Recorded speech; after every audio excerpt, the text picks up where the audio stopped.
The old map. David sighed as he pulled into the long driveway. The old family estate had sat empty for years, slowly falling into disrepair. But with his grandfather's passing, it was now up to David to clear out the house before it could be sold. He grabbed his backpack and walked up to the rickety front porch. The door creaked ominously as he pushed it open, dust swirling in the musty foyer. "Hello?" David called hesitantly. But no answer came. An eerie silence hung in the air.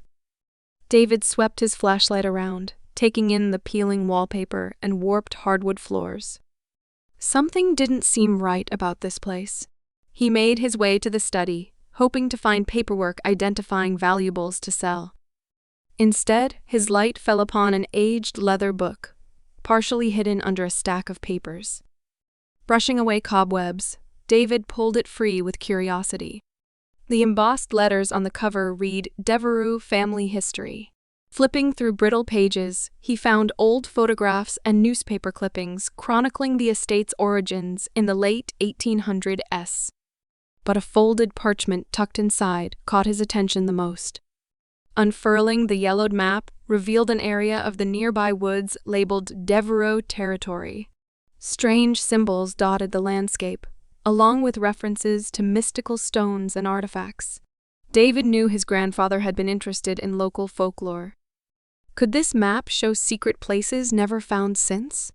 The discovery stirred excitement in David, who had always loved an adventure.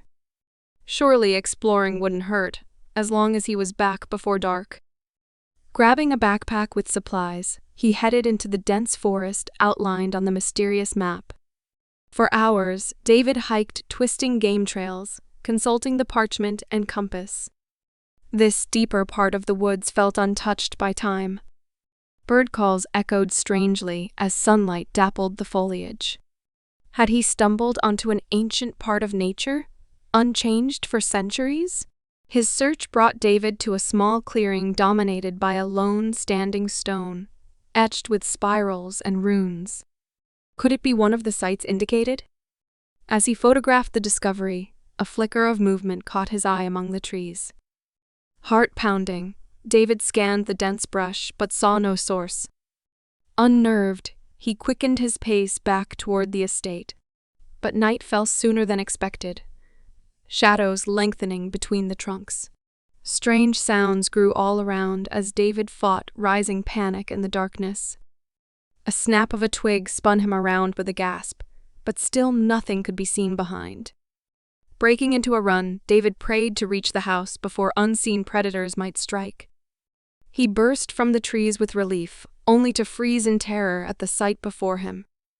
Where the manor had stood was now only a burned, skeletal frame, as if time-worn for decades.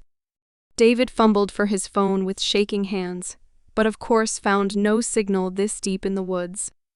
He was trapped in a place that shouldn't exist, stalked by what or who he couldn't say. What secrets lay buried in these ancient trees, and how could he survive long enough to uncover them? With night closing in, David's true terror was only beginning. David huddled under the shelter of an old oak tree, rain drumming heavily around him as darkness fell. With his flashlight drained, dread closed in along with the night. What strange magic was at work in this place? Suddenly, twin beams of light pierced the gloom. A thick mist had rolled in, obscuring their source. David called out warily, relieved yet afraid. The lights drew nearer, resolving into glowing orbs that hovered unnaturally. David scrambled back with a gasp. Before him floated two ghostly figures appearing as if from another time. "Do not be afraid," spoke the man. "We mean you no harm. I am Aidan Devereux, guardian of these woods." The woman bowed her head. "I am Molly." Aidan explained how this land was charmed, trapped in a past era. David recounted his discoveries, the map, standing stone, ruined house stammering out his terror. Aidan nodded solemnly. "Dark magics are at work. You must help break this curse before the equinox." At dawn, the rain cleared to reveal twisted terrain both familiar and alien. Huddled figures watched from the trees, while crows circled ominously overhead. David followed Aiden's instructions to rebuild the boundary stones dismantled by nefarious hands, strengthening the veil between eras. That night, a wild howl split the air. Wolves stalked the wood's edge, no longer animals. David scrambled to finish as the moon rose blood red. With the final stone restored, the forest floor rumbled, the curse's hold weakening. But in a last effort, the woods themselves came alive with grasping branches and flooding roots. David fought his way to the center clearing, where Molly and Aiden's lights flickered against the darkness. With his final cry, the stones flared blindingly white. When David opened his eyes, the sun shone on an ordinary autumn wood. The spirits smiled and vanished, their mission complete. David left the woods healed and continued his grandfather's work preserving local histories, though some questions would remain unsolved. As dawn light filtered through the trees, David let out a weary sigh of relief. He had survived the long night, but questions still lingered about what had truly happened in this strange place. As he walked back towards where the Devereux estate had stood, memories of Aiden and Molly's warnings replayed in his mind. Emerging from the tree line, David froze in disbelief. Before him stood the grand old manor house, restored to its former glory as if time had been rewound. Tentatively, he walked the familiar path and tested the heavy front door it opened with a creak. Inside, all signs of decay and abandonment had vanished. Anxious to solve the mystery, David searched meticulously from attic to cellar. It was as if no years had passed at all since his last visit as a child. Only one clue remained: the yellowed family history book, sitting open on the study desk, just as he had left it. Flipping through, David was shocked to find the faded map missing from its page. Had it all been a dream?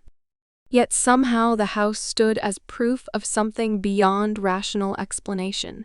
David knew the deep magic of this place was not finished with him, and that the guardians Aiden and Molly were still out there somewhere in the surrounding woods, watching over their beloved home and its secrets. Their work to preserve the past was not yet complete. With questions still unanswered, David vowed to continue his grandfather's research into local folklore for clues. He would be the new protector of Devereux Manor and the surrounding woods, chronicling its mysteries so their timeless story would never be lost. The end.